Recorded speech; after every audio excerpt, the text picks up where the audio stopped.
요한일서 3장 1절에서 10절 말씀. 보라, 아버지께서 어떠한 사랑을 우리에게 베푸사 하나님의 자녀라 일컬음을 받게 하셨는가. 우리가 그러하도다. 그러므로 세상이 우리를 알지 못함은 그를 알지 못함이라. 사랑하는 자들아, 우리가 지금은 하나님의 자녀라. 장래에 어떻게 될지는 아직 나타나지 아니하였으나 그가 나타나시면 우리가 그와 같은 줄 아는 것은 그의 참모습 그대로 볼 것이기 때문이니, 주를 향하여 이 소망을 가진 자마다 그의 깨끗하심과 같이 자기를 깨끗하게 하느니라. 죄를 짓는 자마다 불법을 행하나니 죄는 불법이라.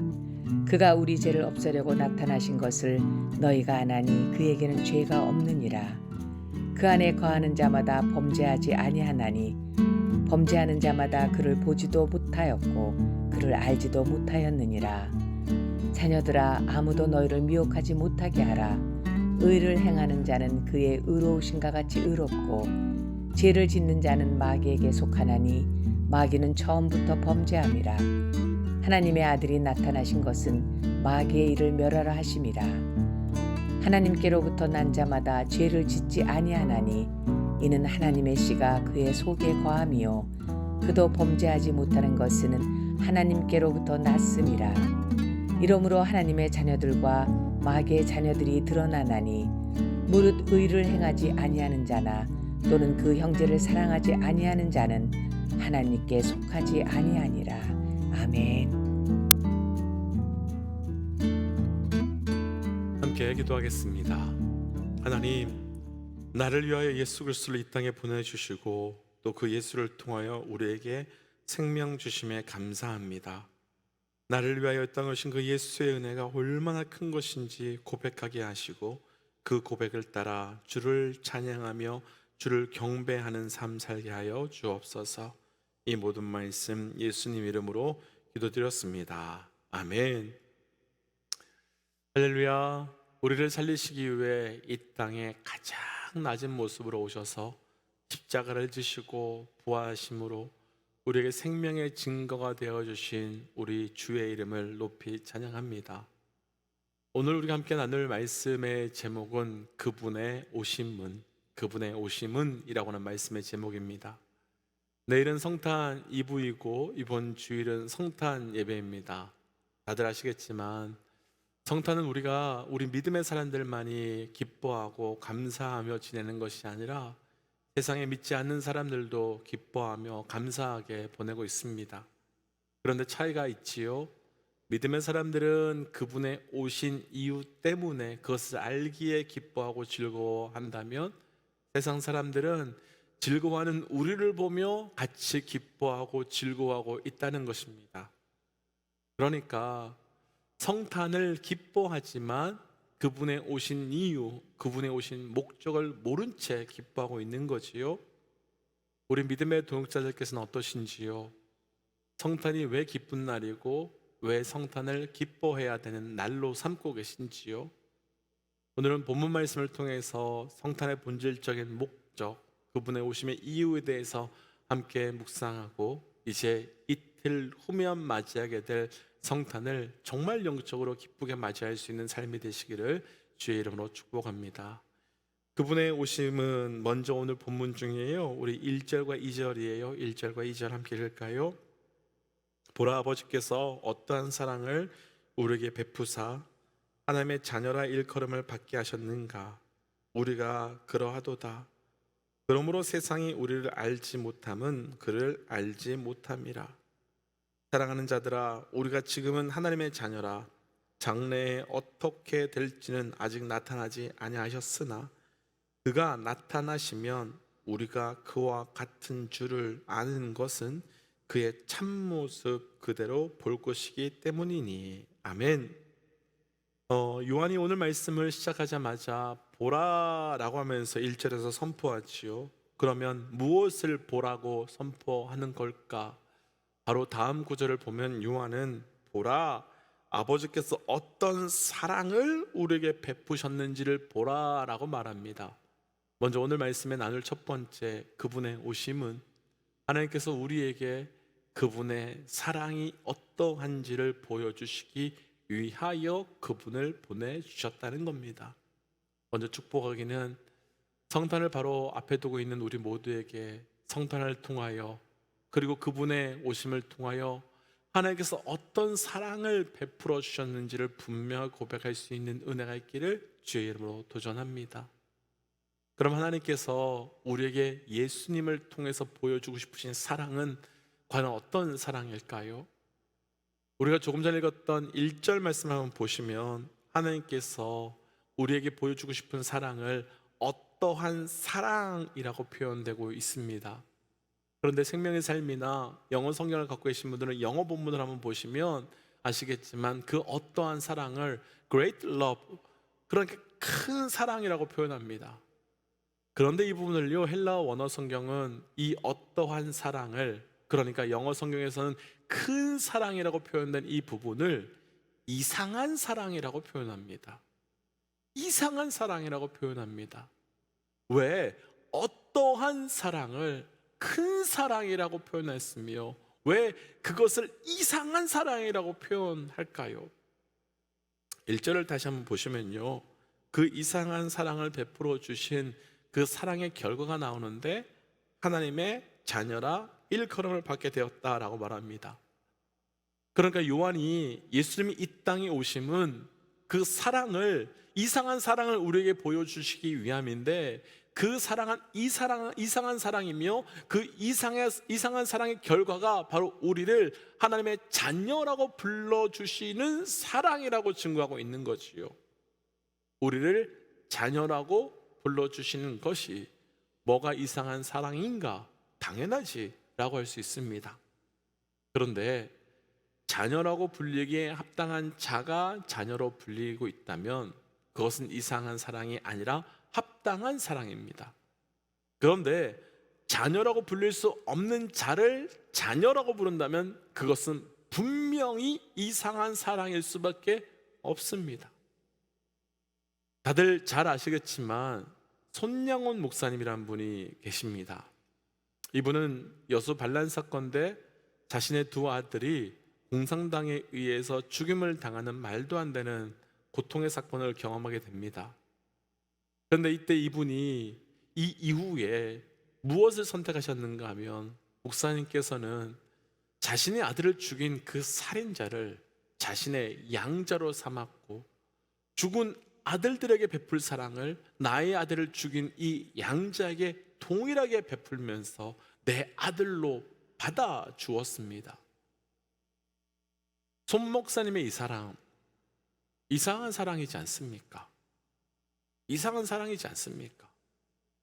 내 아들을 죽인 원수에게 복수를 베푸는 게 아니라 사랑을 베풀었다면 내 아들을 사랑하는 마음으로 원수를 갚는 것이 아니라 그 원수를 내 아들로 품어버렸다면 이상한 사랑이지 않습니까? 아마도 그 사랑을 가장 받아들이기 어려웠던 사람이 다른 사람이 아니라 바로 그 양자였을 것 같습니다. 왜냐하면 나는 그 사랑을 받기에 합당하지 않기 때문입니다. 나는 그 사랑을 받기에 합당하지 않기 때문임을 내가 알고 있기 때문입니다. 그러니까 그 양자는 그 목사님의 사랑을 이상한 사랑이라고, 수상한 사랑이라고, 의심할 수밖에 없는 사랑이라고 아마도 말했을 겁니다. 죄를 믿지 않고 오히려 죄를 갚는, 죄를 보듬어주는 사랑이기 때문입니다. 그래서 의심할 수밖에 없었을 것이며 그래서 절대 받아들일 수 없거나 믿을 수 없다고 했을 겁니다. 왜냐하면 내가 누구인지, 내가 어떤 짓을 했는지, 내가 어떤 삶을 살았는지 분명히 알고 있기 때문이지요. 그래서 누가 오신 걸까요? 그래서 그 이상한 사랑에 대해서 증거하기 위하여 누가 오신 걸까요? 바로 그분이 오신 겁니다. 그분이 오셔서 그 이상한 사랑이 진짜임을 증거하는 것이며 그분이 오셔서 그 이상한 사랑이 아니라 우리의 생각과 우리의 기준과 다른, 그러나 분명히 진짜 사랑임을 보여주시고 성취하기 위해서 그분이 오신 겁니다. 그리고 그렇게 오신 바로 그분의 자녀된 우리를 향한 말씀은 2절 말씀을 보며 너는 앞으로 내 자녀가 될 거야가 아니라 바로 지금 하나님의 자녀야 라고 말씀하고 계십니다. 분명 하나님께서 이 땅에 오신 성탄의 사건은 2000년 전의 사건입니다. 그러나 내 삶에 오늘 그분을 영접하고 오늘 그분을 내 삶으로 모신다면 오늘이 바로 내 삶의 진짜 성탄이 시작되는 날이며 동시에 지금이 바로 그 이상한 사랑이 나의 사랑이 되는 날이 되는 겁니다. 그리고 바로 그때 그분이 지금 이 순간 계속해서 2000년 전에 오신 것과 같이 지금도 우리를 향하여 오고 계시고 오고 계시고 오고 계시다는 겁니다. 사랑하는 믿음의 동역자 여러분, 그래서 도전하고 축복하기는 이번 성탄의 때에 그 이상한 사랑이 우리의 사랑, 나를 향한 사랑으로 온전히 고백되는 그 놀라운 은혜가 우리에게 고백되시기를 주의 이름으로 축복합니다. 그분의 오심은 두 번째, 우리 오늘 본문 중에요 8절과 9절이에요 8절과 9절 말씀 함께 읽어보겠습니다. 죄를 짓는 자는 마귀에게 속하나니 마귀는 처음부터 범죄함이라. 하나님의 아들이 나타나신 것은 마귀의 일을 멸하려 하심이라. 하나님께로부터 난 자마다 죄를 짓지 아니하나니 이는 하나님의 씨가 그의 속에 거함이요 그도 범죄하지 못하는 것은 하나님께로부터 났음이로다. 아멘. 첫 번째, 그분의 오심은 우리를 자녀 삼아 주시기 위한 그 이상한 사랑 때문입니다. 그리고 두 번째, 그분의 오심은 3절부터 9절까지 한 가지에 집중하여 있는데요, 그 증거하고 있는 그것에 대한 결론부터 나누면 죄를 짓지 않기 위함이다 라고 증거하고 있습니다. 다시 한번 도전하고 싶습니다. 그분의 오심의 사건을 통해서 우리가 죄에서 자유케 되는, 더 이상 죄를 짓지 않는 은혜가, 죄에서 승리하는 은혜가 우리에게 있기를 주의 이름으로 도전합니다. 그분의 오신 이유와 죄에 대해서 우리가 잘 살펴야 할 것이 하나 있는데, 우리가 조금 전에 읽었던 9절 말씀 한번 보시겠습니까? 그렇게 말해요. 하나님께로 난 자마다, 그러니까 곧 그분의 오심의 이유인 자녀가 되는 자마다 죄를 짓지 않는다라고 말합니다. 요한은요 분명히 말하고 있습니다.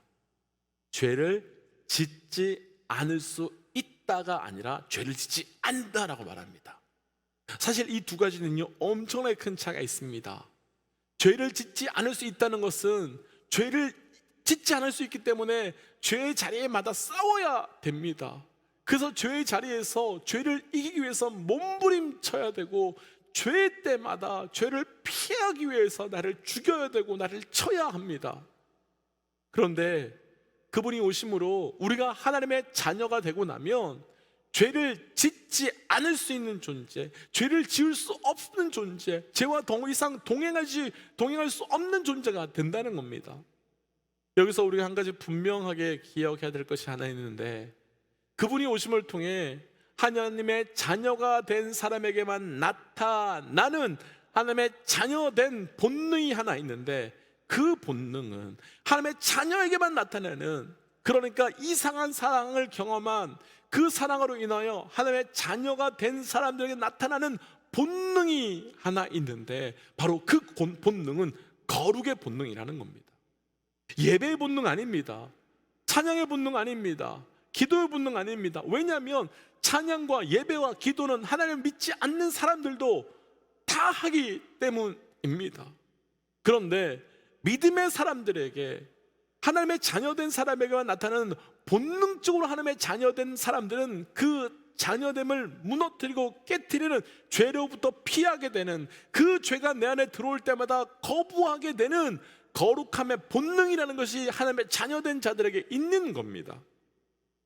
그래서 세상 사람들은 아무렇지 않게 생각하는 죄를, 믿음의 사람들은 그 죄를 지었다고, 그 죄 지었다고 눈물을 흘리며 회개하는 것이고, 세상 사람들은 자신들은 매일 죄를 지으면서도 왜 그리스도인들은 무슨 죄를 지었기에 그렇게 기도하면서 용서해달라고 하냐며 비난하고 손가락치며 비웃음 짓는 말들을 우리가 들을 수밖에 없는 겁니다.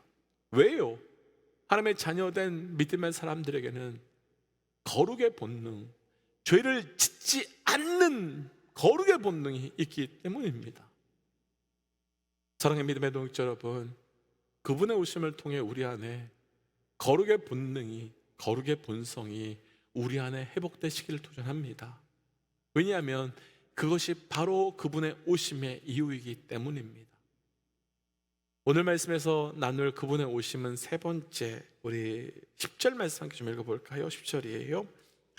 이러므로 하나님의 자녀들과 마귀의 자녀들이 드러나나니 무릇 의를 행하지 아니하는 자나 또는 그 형제를 사랑하지 아니하는 자는 하나님께 속하지 아니하느니라. 아멘. 요한이 오늘 말씀을 통해서 하나님의 자녀들은 형제를 사랑하지 않을 수 없다라고 말합니다. 그러면서 그분의 오심은 그 형제를 서로 사랑할 수 없는 우리가 하나님의 속한 자녀가 되어 서로 사랑할 수 있도록 하기 위함이라고 증거하고 있습니다. 시간이 좀 많이 지나서 세 번째는 결론부터 나누면 그분의 오신 이유는 우리가 서로 사랑하도록 하기 위함이라는 것입니다. 그분의 오심의 세 번째 목적은 우리가 서로 사랑하도록 하기 위함이라는 겁니다. 어떻게 생각하면 우리 형제를 사랑하는 것이 뭐가 그렇게 엄청나게 어려운 일이라고 그분이 굳이 이 땅에 오기까지 우리를 그것을 통해서 사랑하게 할까라는 생각할 수 있습니다. 그런데 조금만 생각해 보면요, 형제를 사랑하는 것이 얼마나 어려운 일인지 우리는 분명히 알 수 있습니다. 인류의 첫 번째 살인 사건은요, 가인이 사람을 죽인 사건입니다. 그가 죽인 사람은 누구지요? 그의 동생이고요, 한 형제이고요, 한 가족이었던 사람이었습니다. 사실 우리가 사랑하지 못하는 사람은 멀리 있는 사람들이 아니라 대부분 우리 가까이에 있는, 우리 주변에 있는 가족이며 성도이며 동료들입니다. 마치 가인이 자기 동생 아벨을 죽인 것처럼 우리도 우리의 말로, 우리의 행동으로 수없이 내 주변의 사람들을 죽이고 수없이 주변의 사람들을 살인하고 있습니다. 그럼 왜 예수님께서 오셔서 사랑하게 하셨습니까? 왜 예수님께서 오셔서 사랑하게 하시겠습니까? 우리가 우리의 형제를 살인하는 죄를, 우리가 우리의 형제를 죽이는 죄를 멈추고 대신에 살리는 자로 살아가도록 하기 위함입니다. 그분이 우리의 형제가, 그분이 우리의 가족이 되어주셔서 살리기 위함입니다. 사랑하는 믿음의 동역자 여러분, 우리가 성탄의 기쁨에 동참하려 한다면 그분이 우리를 사랑하기 때문에, 그분이 우리를 사랑하기 위해 이 땅에 오신 것 같이 우리 또한 이번 성탄에 용서의 은혜, 사랑의 은혜를 베풀 때만 진짜 그분의 오심에 동참하는 성탄의 영적 기쁨에 동참하게 되는 겁니다. 그래서 이 시간 이렇게 좀 기도하고 싶습니다. 하나님, 우리를 위해 이 땅에 오셔서 우리를 자녀 삼으시고 우리를 거룩하게 하시고 또한 우리를 서로 사랑하게 하시기 위하여 오신 그 은혜 감사합니다. 이번 성탄 우리 삶의 그분의 오심을 통하여 이 은혜가 확장되고 이 은혜가 경험되며 이 은혜가 고백될 수 있도록 역사하여 주옵소서라고 함께 이 시간 잠시 기도하도록 하지요. 함께 기도하겠습니다. 기도하지요. 하나님 안에서 주시는 나를 아버지여, 나를 위하여 이 땅에 오셔서 나를 위하여 죽으시고 나를 위하여 살리시고 감사합니다. 하나님, 나를 자녀 삼으시고 나를 거룩하게 하시고 서로 사랑하게 하시는 일을 기억하고 주여, 이 시간 예수 그리스도 오심을 통해 내 삶의 온전한 그 고백이 있을 수 있도록 함께하여 주옵소서. 하나님, 오늘 말씀을 통하여 우리에게 그분의 오심의 이유를 말씀하여 주신 것 감사합니다. 하나님 2000년 전 그분이 이미 오셨을 때 그분은 우리를 이미 자녀 삼아 주셨고 또 우리를 거룩하게 하셨고 또 우리를 사랑하게 하셨습니다. 아직 우리의 삶 가운데 그것이 나타나지 못하면 2000년 전에 예수님께서 이 땅에 오셨지만 내 삶에서 여전히 내가 받아들이고 있지 않기 때문입니다. 하나님 예수를 온전히 영접함으로 우리의 삶에 그분의 오심의 사건이 은혜이며 감사이며 찬양임을 고백하게 하여 주옵소서. 이 모든 말씀 예수님 이름으로 기도하였습니다. 아멘. 사랑하는 믿음의 동지 여러분, 이제 성탄이 이틀 남았습니다.